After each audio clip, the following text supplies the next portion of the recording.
உறவுகளுக்கு வணக்கங்க. ஒரு குட்டி கதை. ஒரு ஞானி ஒருத்தர் பார்த்திங்க அப்படின்னா வந்துட்டு அவர் ஊர் ஊராக போய் தங்குறது ஒரு வழக்கம். அவர் எல்லா ஊர்லேயுமே போய்ட்டு தங்குவார். அவர் எந்த ஊரில் தங்கியிருக்கிறாரோ அந்த ஊர் என்றைக்குமே செழிப்பாக இருக்கும், அந்த ஊர் மக்கள் எல்லாருமே நல்லா இருப்பாங்க அப்படின்றது ஒரு வழக்கங்க. அந்த மாதிரி அந்த நாளே ஒரு ஊருக்கு போய்ட்டு தங்குறாரு. அவர் போய் எந்த ஊரில் தங்குறாரோ அந்த ஊருக்காரங்க தான் அவருக்கு வந்து விருந்து உபசரிக்கிறது, அவர் தங்குறது எல்லாருமே அந்த ஊருக்காரங்க தான் பார்த்துருப்பாங்க. ஸோ அதே மாதிரி அந்த ஊருக்காரங்க என்ன பண்ணுறாங்க அப்படின்னா ஒரு தெளிவாக ஒரு பிளான் பண்ணி ஒவ்வொரு நாளுமே ஒவ்வொரு வீட்டில் வந்து விருந்து உபசரிக்கிற மாதிரி அவங்க வந்து ஒரு பிளான் பண்ணியிருக்கிறாங்க. ஸோ அதே மாதிரி வந்து அந்த ஞானி முதல் நாள் விருந்துக்கு ஒரு வீட்டுக்கு போகிறாரு. அந்த வீட்டில் பார்த்திங்க அப்படின்னா எல்லா விதமான சாப்பாடுமே ஏற்பாடு பண்ணி ரெடி பண்ணி அந்த வீட்டில் எல்லாமே வச்சுருக்கிறாங்க.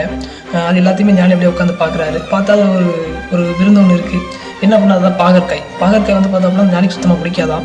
அவர் யோசிக்கிறாரு, என்ன பாவக்காய் பிடிக்காது, ஃபஸ்ட்டு அவங்களே எப்படி இதை சாப்பிட்றது தெரியல அப்படின்னு சொல்லி யோசிக்கிறாரு. சாப்பிட்றதுனாலும் பார்த்திங்க அப்படின்னா மனசு வருத்தப்படுவாங்க இல்லையா, அப்போ அவங்க மனசு கோணக்கூடாது அப்படின்றதுனால என்ன பண்ணுவார் அப்படின்னா அதை சாப்பிட்டே ஆகணும் அப்படின்னு சொல்லி சிந்திக்கிறாரு. ஸோ இதை கடைசியாக சாப்பிட்டோம் அப்படின்னா ஆல்ரெடி நம்ம சாப்பிட்டதுக்கு அப்புறம் பசி அடங்கிடும், கடைசியாக கண்டிப்பாக சாப்பிட முடியாது அப்படின்னு சொல்லிட்டு ஃபஸ்ட்டு இதை சாப்பிட்ருவோம் அப்படின்னு சொல்லிட்டு என்ன பண்ணுறாரு அப்படின்னா டக்குன்னு ஒரே வேலை அள்ளி போட்டு சாப்பிட்டுட்டு அதுக்கப்புறம் நல்லா சாப்பிட்டுட்டு முதல் நாள் விருந்தை கழிச்சு முடிச்சிடறாரு. ஸோ அங்கே குடியிருந்த மக்கள்லாம் பார்த்துட்டு என்ன நினைக்கிறாங்க அப்படின்னா அந்த ஞானிக்கு பாவக்காய் ரொம்ப பிடிக்கும் போல, அதனால தான் ஃபஸ்ட்டு இது நல்லா சாப்பிட்டுட்டாரு அப்படின்னு சொல்லிட்டு யோசிக்கிறாங்க. ஸோ 2 நாள் விருந்துக்கு இன்னொரு வீட்டுக்கு போகிறாரு.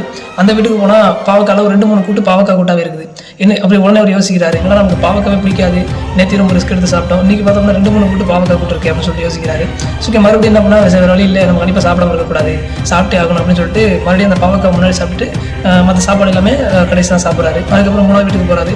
அங்கே பார்த்தா முழுக்க பாவக்காவிலே இருக்குது. சாப்பாடுலேருந்து அங்கே வச்சிருக்கிற பொரியலேருந்து எல்லாமே பாவக்காய். சாப்பாடு கிளறி வச்சுருக்காங்க, பாவக்காய் போட்டு சாப்பாடை கிளறி வச்சுருக்காங்க, எல்லாமே முழுக்க பாவக்காவிலே ஆகிருக்குங்க.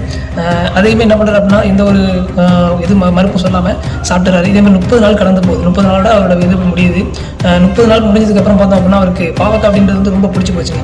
பாவக்காய் பிடிக்காம இருந்துச்சு முன்னாடி. ஃபஸ்ட்டு சாப்பிட்டதுக்கு அப்புறம் தான் அதோட பலன்கள் அவருக்கு கண்டிப்பாக தெரிய ஆரம்பிக்குது. அவருக்கு சுகர் அப்படின்றது அதிகமாக இருந்துச்சான்.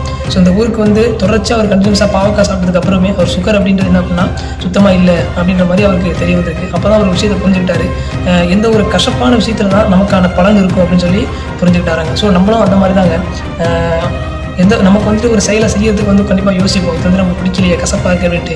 கசப்பாக இருக்கிற விஷயத்த நீங்கள் ஒரு டைம் செஞ்சீங்க அப்படின்னா செய்ய முடியாது. அதை ஏற்றுக்கிட்டு விருப்பப்பட்டு கொஞ்சம் 2 நாள் 2-3 நாள், ஒரு வாரம், 20 நாள், ஒரு மாதம் இந்த மாதிரி தொடர்ச்சியாக பண்ணிங்க அப்படின்னா கண்டிப்பாக என்ன பண்ணலாம் அப்படின்னா அதை தொடர்ச்சியாக செய்ய முடியும். அது உங்களுக்கு நல்ல பலனை கொடுக்கும் அப்படிங்கிறது தான் இந்த கதையோட ஸ்டோரி.